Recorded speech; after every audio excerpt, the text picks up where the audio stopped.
form of art, you know. And the tragedy depends on, one, accepting the hierarchy, and two, showing how fragile it is, showing that it isn't really the ultimate human relation. And so seeing the king brought down it's not just satisfying our resentment in a base way. It's showing that there's a kind of a harmony, that in order to be king, you're taking this weight on your shoulders. And all tragedy is really about hierarchy, isn't it? I mean, as Girard used to say, untune the string, you know, he's always quoting that text. But it's about hierarchy as essentially necessary.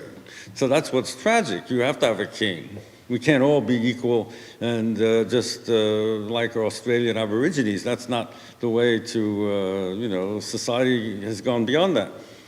And so I think if we put a little more emphasis on that as a foundation of high culture, that would be, allow us to include Girard's insights and his model in a more productive way, and also to get other insights. But I mean, to include that notion of to include the idea of hierarchy as central to all these models of sacrifice and so on, which is not something that we've tended to do, because if you start with the originary scene, you sort of forget about the hierarchical element. So that's that second layer that's essential.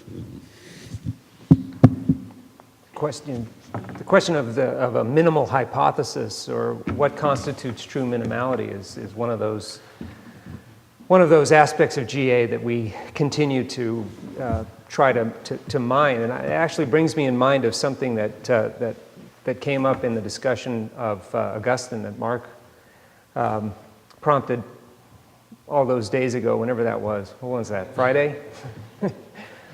And I was wondering about that. Is your answer to your own question, was Augustine a literary anthropologist, was, I think, yes. Is part of that based on his seeking a kind of minimal definition or a minimal scenic understanding of what constitutes the human with respect to the divine order? Can you talk a little bit about that? Well, I think part of what makes Augustine attractive, in a context like this, is that he does have a well-developed scenic imagination. I tended to stress the strength of his linear narrative imagination, which is familiar too, as part of the technology of the Western master narrative and narratology. And what I neglected rather in my talk, and a number of the questions afterwards drew attention back to that, was the scenic quality, especially of particular passages of the Confessions of Augustine's imaginative writing. Augustine's capacity to fix attention in ways which artists later found very arresting. The history of illustrations of the Confessions is extraordinarily rich. That is a particular facet of his work, and it actually gives me a chance now to bring us on to a topic that I was hoping to be able to raise anyway, partly encouraged by Andrew's talk.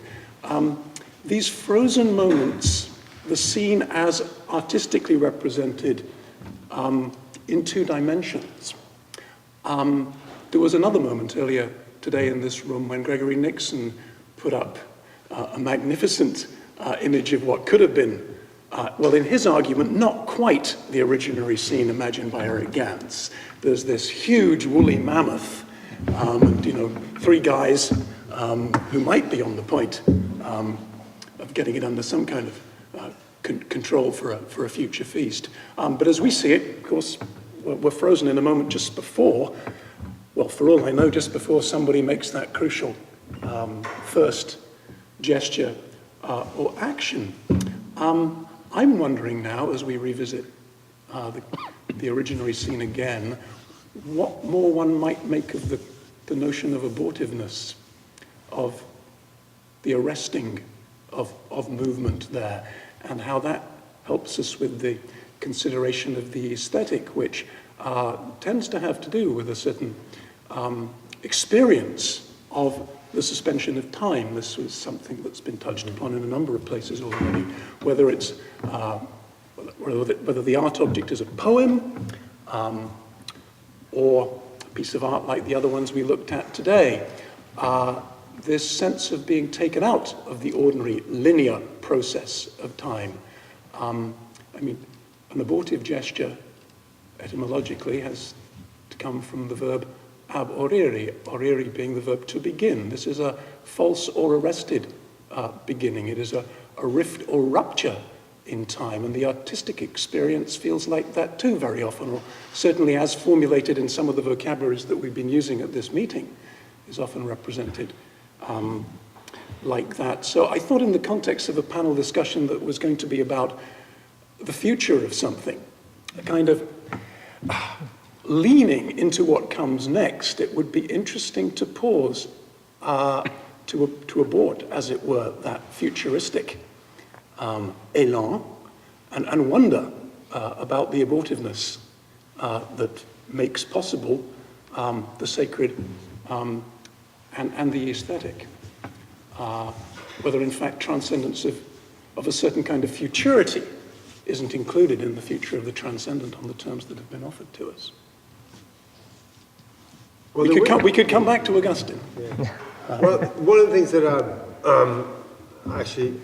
I've written up before, and it's in a longer version, is I don't know about the future, but that the break, which generates language, the divine, and the sign, generates, and I don't know if I can paraphrase what took me a long time to spell out, and the experience of time. Because there's a before and an after of violence. There's a before of violent reaching, and whether you read René's scenario or Eric's scenario, you have that sense that the gesture stops a potential violence which would destroy something that is not even a community. It's a community once it stops, because then people don't pile into each other or pile onto the victim. So there's a real experience of time, because time is running out. I have to leave in 20 minutes. There'll be a before time when I'm here, and there'll be after I have to catch a plane.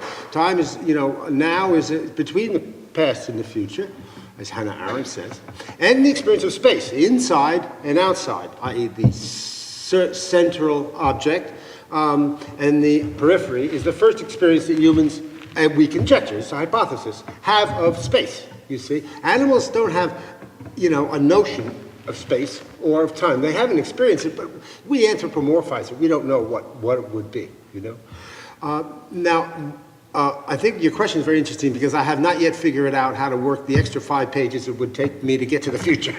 I don't know. But obviously, our sense of time is just that.